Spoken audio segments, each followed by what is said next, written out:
Ella es experta en perfilación criminal, tiene conocimiento de temas que tienen que ver con crisis carcelarias y por eso la hemos invitado esta mañana. Por favor, dividimos la pantalla inmediatamente para conversar con la doctora Mantilla. ¿Cómo está, doctora? ¿Me escucha usted bien? Buenos días, Jimmy. Sí, la escucho perfectamente. Perfecto. Gracias por la invitación. Gracias. A ver, doctora, sabemos un poco el diagnóstico, se lo ha venido repitiendo muchas veces, pero hay que tratar de plantear alguna solución a la crisis carcelaria. Desde su punto de vista, esa solución a la crisis debe comenzar primero por poner orden adentro o, qué sé yo, pues una renovación total de la capacitación de los guías, qué sé yo. Desde su óptica, ¿cuál es la salida a la crisis carcelaria? Bueno, Jimmy, la crisis carcelaria, lo vengo diciendo, este es un problema que no es de ahora, es un problema que viene heredado de hace décadas atrás. Y tengo la experiencia, he tenido la oportunidad por mi trabajo como perfiladora criminal de trabajar en diferentes cárceles del país. He estado en pabellones, he estado en patios con los detenidos y en efecto es apenas que se está visualizando lo que viene ya sucediendo hace años en las cárceles. Las cárceles no las tenía el control el Estado, las cárceles están bajo el control de los mismos delincuentes, de los mismos PPLs, que recién ahora se está intentando dar un paso positivísimo desde mi punto de vista. Era tiempo de cambiar autoridades y creo que la autoridad que hoy por hoy el gobierno ha propuesto por lo menos tiene la voluntad, tiene el carácter, que es lo que se va a necesitar bastante para poder hacer estos cambios. Cambiar la crisis, o mejor dicho, superar la crisis carcelaria no va a ser trabajo de un día ni dos. Se trata de un trabajo que tiene que ser global, tiene que ser integral. Y cuando hablo de integralidad, hablo de que debe haber un compromiso primero político que le permita a las autoridades que están ahora a la cabeza actuar, que le permita a la autoridad entender que puede hacer cambios. Necesitamos el apoyo de la Asamblea Nacional, necesitamos el apoyo del Ejecutivo, de la parte judicial, porque este no es un trabajo que lo va a resolver en un día ni dos. Lo primero en este momento es actuar desde un plan emergente en el que se tome el control de las cárceles, en el que se sepa, se clasifique las personas que están ahí dentro, porque aunque suene paradójico, si bien las cárceles tienen pabellones de máxima, mínima, mediana, prioritaria, no necesariamente tenemos a los más peligrosos en máxima. La verdad es que el desconocimiento es tal, la tecnificación no existe, el proceso de análisis tampoco, y es así que tranquilamente podemos tener psicópatas en mediana, sí, claro, o en mínima, que ni siquiera se han dado cuenta, y que me sorprende que ahora, según manifestó el ministro Cobo, que él ha podido comprobar que por exámenes psicológicos, no sé cómo se hicieron, algunos presos de alta peligrosidad pudieron ser movidos o incluso salieron. Entonces eso me parece a mí realmente muy delicado, muy peligroso, y sobre todo algo que he recomendado al señor ministro es que evidentemente primero para vencer al enemigo tenemos que conocerlo definitivamente. Entonces nosotros como Ecuador no sabemos cuántos psicópatas tenemos en las cárceles, no sabemos los agresores sexuales que están ahí adentro, porque hay una clasificación. No tenemos esa clasificación que nos permite entender a qué nos estamos enfrentando. No sabemos la cantidad de sicarios, no sabemos la cantidad de asesinos a sueldos, de femicidas. Si los femicidas que tenemos ahí adentro son femicidas por extremo amor o son femicidas por extremo odio, porque hay una clasificación que es necesaria que se conozca para poder realmente clasificar y estratégicamente organizar las cárceles. Claro, para mí ese es el primer paso. Correcto. Es decir, que lo primero que se debería hacer en un sistema carcelario moderno es que poco menos que antes de ingresar al detenido, al preso, al pabellón tal, tiene que pasar por ese examen psicológico, a ver a dónde le corresponde ir, lo cual no pasa acá.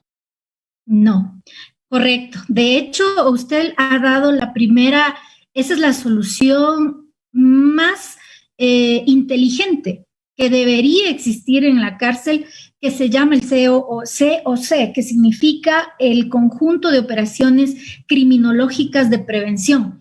Es decir, el preso debe primero pasar por un proceso al ingreso mismo de la cárcel, por un análisis en el que sepamos primero qué tipo de delito ha cometido, por qué lo cometió.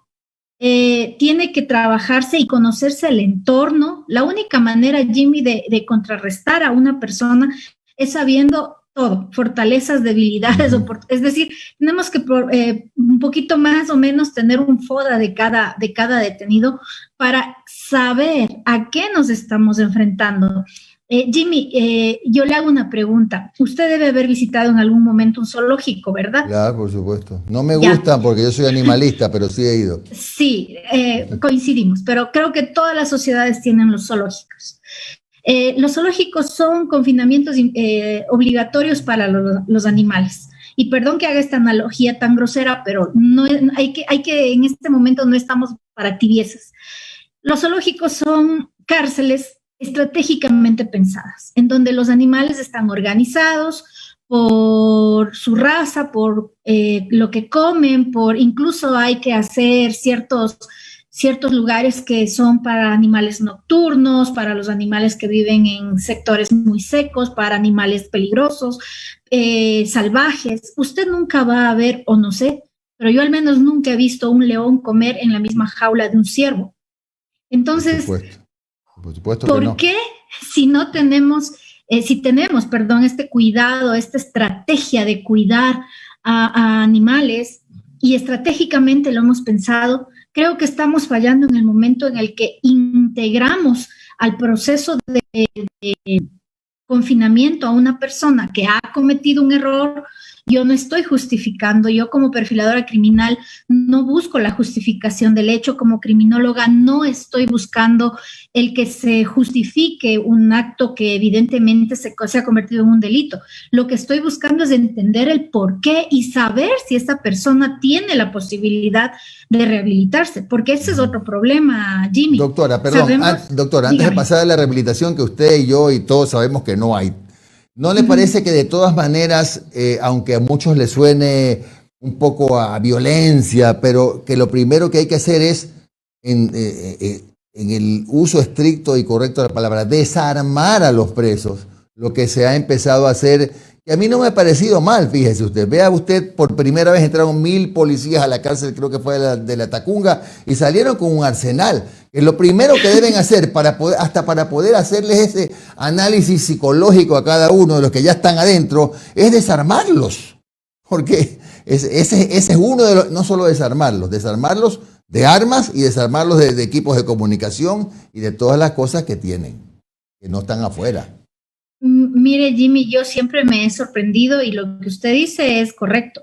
Y además le corrijo, no son 1,200, entraron 2,400 policías entre la mañana y la noche al centro penitenciario. Y definitivamente, o sea, el primer paso es ese, limpiar desde adentro la cárcel para luego entender desde afuera cómo nos está afectando, porque esto no es un problema solo interno, este es un problema de afuera y de adentro. Adentro, los presos están prácticamente peleándose por la hegemonía del poder para saber quién va a ser el nuevo jefe, porque ahí adentro, a ver, el submundo de la cárcel es muy distinto a lo que uno se imagina. Solamente quienes hemos tenido la oportunidad de pasar días enteros en las cárceles, haciendo, en mi caso, trabajos, entrevistas, tratando de saber a quién me enfrento, sabemos que muchas veces los detenidos tienen muchas mejores condiciones que la policía. Una anécdota que me pasó a mí fue que en alguna ocasión yo estaba en la penitenciaría, si no estoy mal, estaba en el patio de Mediana y se necesitaba hacer una llamada. O sea, yo sugerí, deberíamos poder llamar.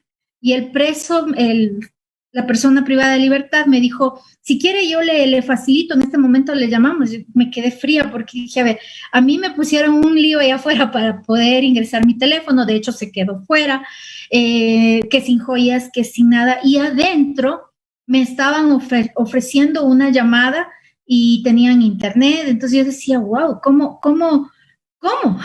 Y ellos me indicaron, igual me pasó en la Tacunga, que algún detenido me dijo, ¿sabe qué? Yo le llamo en la noche de un número que yo tengo, y ahí yo pregunté, le dije, pero ¿y cómo tienen internet? Dice, eso es fácil, aquí solamente ellos tienen todo un sistema dentro que ya impera, pero no solamente porque los PPLs, aparte de que tienen el controlaban también parte de los guías penitenciarios, parte de algunas policías, por desgracia, inclusive estamos hablando de autoridades. No se nos olvide lo que sucedió en la masacre de febrero, en la que los mismos detenidos sacaron un comunicado en el que solicitaban que se elimine al coronel Correa, y su cosa que luego sucedió, ¿no? Entonces ya venían dándose las evidentes fallas que existían dentro de la cárcel y existen aún. En este momento se está haciendo una limpieza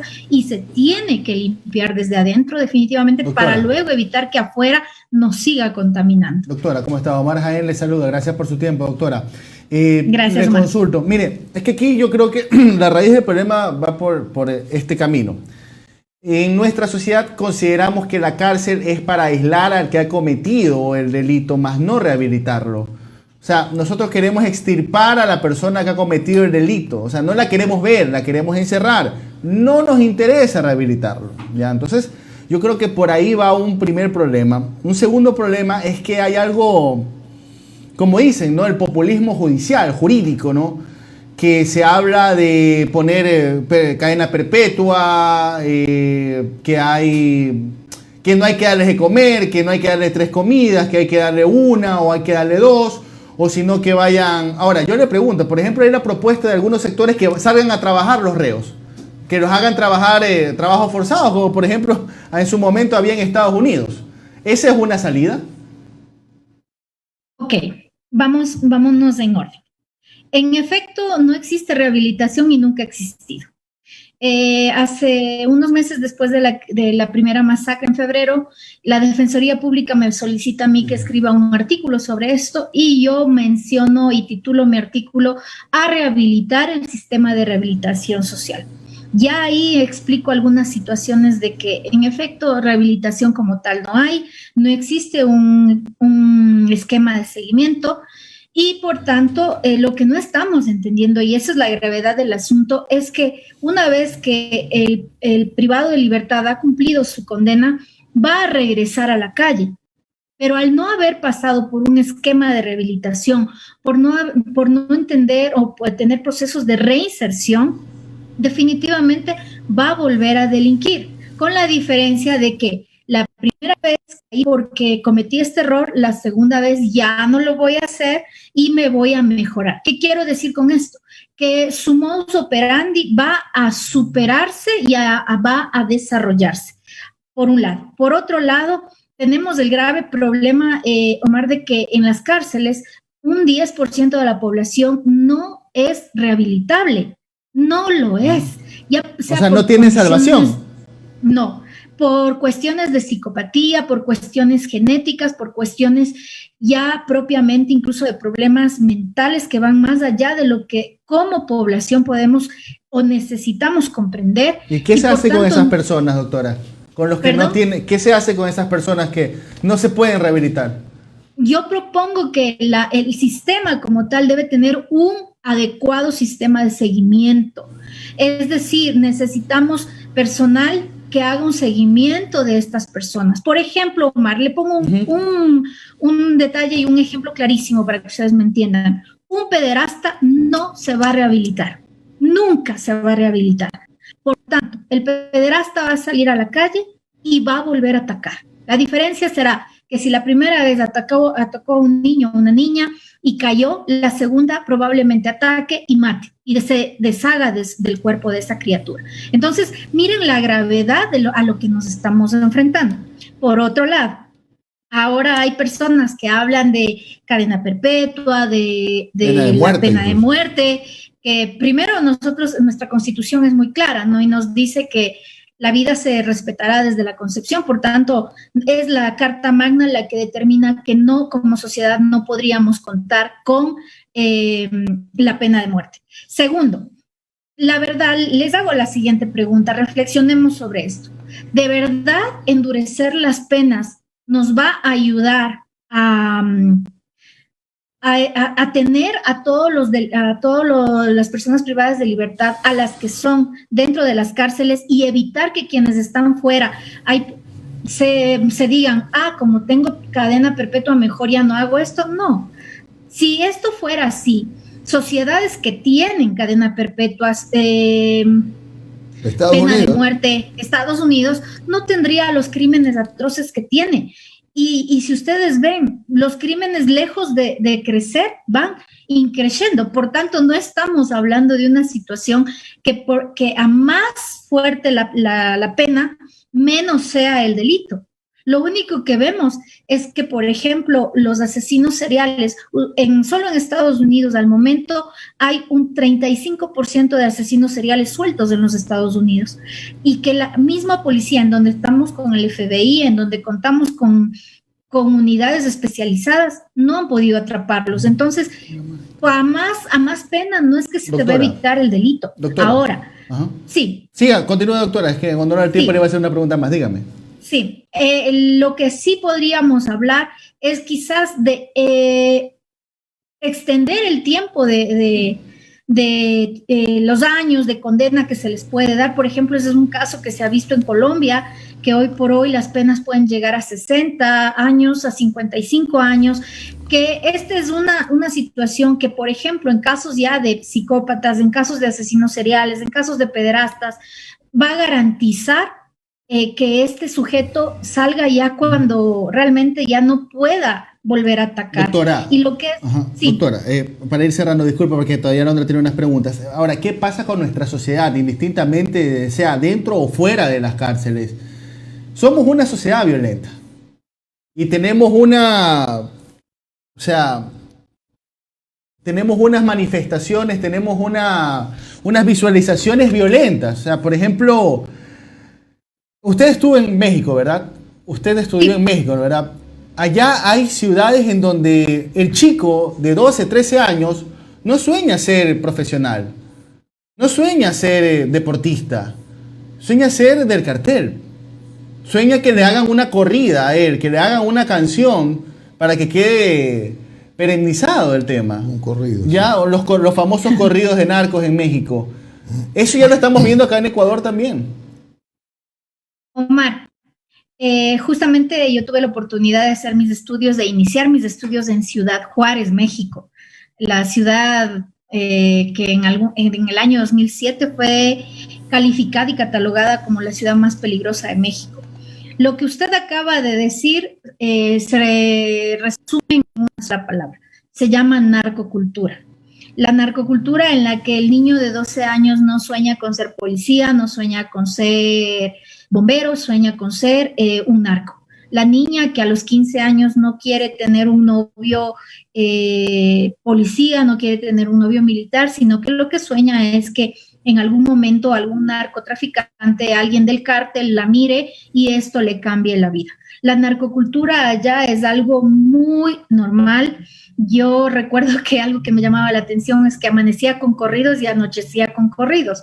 Entonces, y hay corridos que son muy decidores, ¿no? Por ejemplo, uno de los corridos que incluso se baila en fiestas es el corrido del Chapo, en donde el corrido que se hace le dice ahí que son buenos para los levantones, torturan, descuartizan, matan, utilizan bazucas, hablan de sus armas y que al final le dice, le rendimos tributo al jefe, al Chapo y a Manuel Elías. Entonces, estamos hablando de que se normaliza. Ahora, ¿qué pasa con nuestra sociedad? ¿Qué pasa acá en el Ecuador? Acá en el Ecuador, principalmente en zonas en las que se consideran calientes, por decirlo así, ya no hablamos de zonas rojas cuando hablamos de temas de prostitución, no, hablamos ahora de zonas rojas en donde se han ubicado situaciones muy concretas sobre narcotráfico, microtráfico, venta de armas. Eso existe ya en el país, en Guayaquil, en Quito, en Manta, en ciudades manabitas, eso está a la orden del día. ¿Y cómo estamos normalizando la narcocultura? Nosotros mismos, cada día la normalizamos.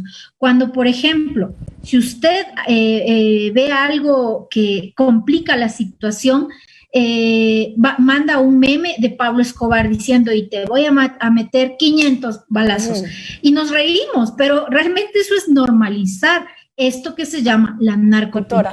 ¿Cómo salir de ahí? La educación y el trabajo social que debe hacer el Estado es prioritario. ¿Cómo está, doctora? Le saluda Alondra Santiago. Estoy completamente de acuerdo con usted. Tengo algunas preguntas porque es muy importante también entender cómo vivimos la violencia afuera, ¿no? Pero yo creo que hay un desfase total entre la inversión presupuestaria, y hablo de América Latina, no solo de Ecuador, ¿no? Entre la inversión que ha sido superada, por supuesto, con el aumento de la población carcelaria. Yo un día hice una entrevista a un privado de libertad y él así como hablándome en secreto, sin el micrófono, me decía, aquí la comida nos hace mucho daño, no podemos comer bien, muchos hemos tenido problemas estomacales graves porque no se puede comer, porque la comida es de baja calidad. Y estamos conscientes que en América Latina hay cárceles que no tienen agua, hay cárceles que tienen falta de limpieza o cuidado, hay otras que no tienen condiciones de seguridad. Y eso también genera violencia adentro, ¿no? Mientras lo tratas con violencia, por supuesto voy a reaccionar con violencia. ¿Qué pasa entonces, le pregunto, doctora, con los derechos humanos de los detenidos para, si podemos prestarle atención a eso, superar de alguna forma toda la crisis que se está llevando dentro de las cárceles? Alondra, buenos días. Gracias por sus preguntas. Mire, voy a primero a contestar una parte voy a tratar de ser lo más concreta posible, algo que dijo Omar. ¿Será una solución poner a trabajar a los detenidos?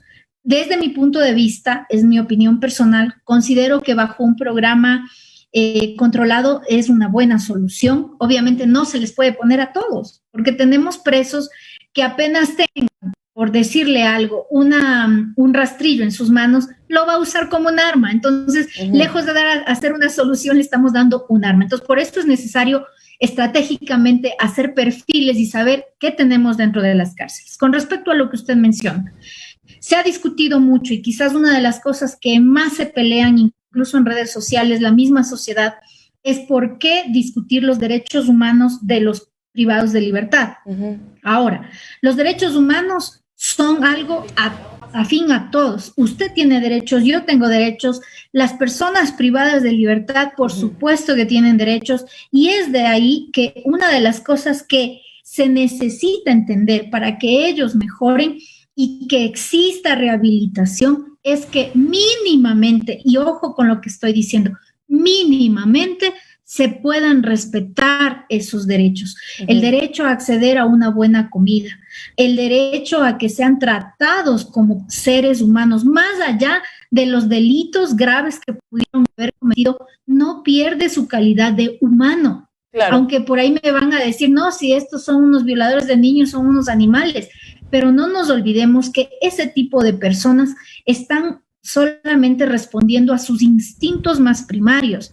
Por tanto, necesitan ser sacados de la sociedad, doctora, pero no significa que necesitan ser olvidados. Claro, y no solo los instintos más primarios, sino también son consecuencia de una sociedad y un Estado que no les ha prestado atención desde un inicio y ha llevado también a este tipo de condiciones, porque hay que tener en cuenta que el Estado, no digo gobierno, el Estado en realidad tiene también sus competencias cuanto a esto. Y ahora, otra pregunta, no sé si usted se acuerda que en la anterior masacre veíamos estos videos donde estaban los reos hablando y reunidos con las camisetas en la cabeza, grababan, leían un discurso, un comunicado, etcétera.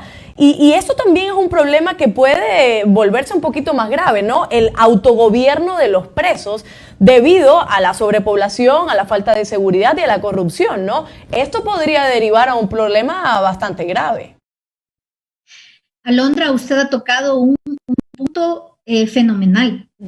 Porque resulta que si no controlamos eso, vamos a tener la realidad de las cárceles mexicanas. Que yo, obviamente mis compañeros mexicanos siempre están conversando conmigo y justo el día de ayer me decía, mira, la privatización no le vemos como solución. En México están en un plan piloto en la que 3 cárceles de Ciudad de México están en este momento privatizadas, pero es un plan piloto que aún no ha dado resultados. Ahora, vámonos a la cárcel en donde están mis compañeros, que eso es Chihuahua, propiamente cerca, incluso sectores de Sinaloa, en la que me dicen, mira, aquí tenemos 9 cárceles y de las 9 cárceles, por ejemplo, los lunes solamente pueden entrar estas personas, martes les corresponde a los Zetas, martes y jueves Zetas, nueva generación, línea, los viernes a los Chapos y los Mejicles tal día. Imagínense a qué nivel de control han llegado esas cárceles por parte de los detenidos, que el sistema se está adaptando a ellos. Claro. No ellos al sistema. Entonces, en este momento, este es el momento clave que nosotros como sociedad, como Estado, tenemos la gran oportunidad de, como dijo Jimmy al inicio, limpiar, eliminar, separar, porque ¿cómo es posible? Aunque a mí me llamó la atención que en la penitenciaría existan pabellones, que un pabellón es de este lado es de los choneros, de este lado es de los lobos. No, ¿a qué estamos jugando? Entonces, eso es lo primero que hay que eliminar, porque de lo contrario estaremos en esa triste realidad como México, en la que son ellos los que se adaptan a los presos y no los presos al sistema. Muy bien, gracias, muy amable. El tema es para seguir conversando, pero el tiempo y la televisión son enemigos. Doctora Alexandra Mantilla, experta en perfilación criminal. Que tenga usted un buen día.